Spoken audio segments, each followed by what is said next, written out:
Dr. Jamus Lim.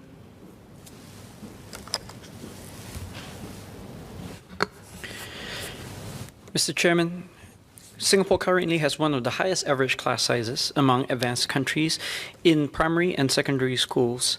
In 2019, it amounted to 33 students per class. In contrast, the average among industrialized economies is a little more than 20. And even in East Asian economies such as Korea and Japan, student numbers in the primary school classroom only push a little past 25. To be clear, the trend in Singapore has improved over time. The pupil-teacher ratio at the primary level was around 26 at the turn of the millennium compared to 15 today. But this is hardly satisfactory in light of the fact that these numbers still pale in comparison to countries such as Denmark, 12, Austria, 11, and Luxembourg, 9. And while certain banded classrooms are indeed smaller, this does not cover students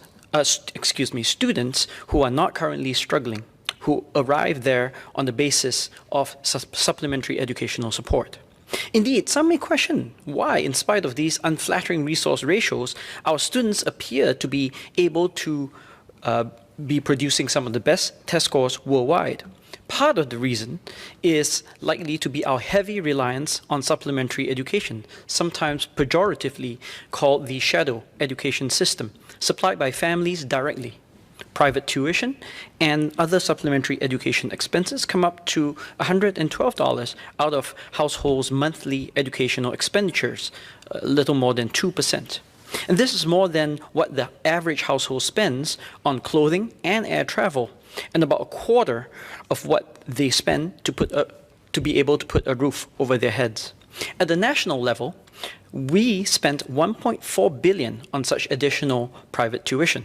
This is around 10% of the total that the government spends officially on public education. And to the extent that we believe public education should be largely self-contained, represents an additional and implicit tax on Singaporeans.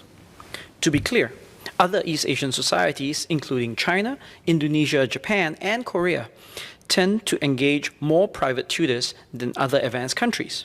Around 70% of students in these aforementioned countries attend after-school lessons in mathematics, for instance, and unsurprisingly, I was one of them, compared to less than 20% in countries such as Austria, Canada, Finland, and New Zealand.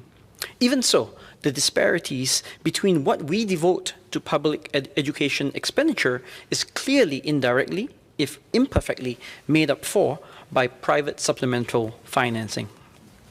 Even setting our kiasu mindset aside, most parents do not have any burning desire to send their kids on to additional tuition if they're otherwise able to cope with the subjects. Consider how our tuition dollars are predominantly spent on subjects where students struggle, such as math or languages, and less on humanities, such as history or geography. Smaller class sizes can go a long way toward helping the average Singaporean household reduce their perceived need to engage additional private tuition. Perhaps more importantly, smaller class sizes can also help level the playing field. While the evidence in favor of small class sizes for overall student achievement is weak, albeit still positive, it is undeniable that individual students can benefit from smaller classrooms.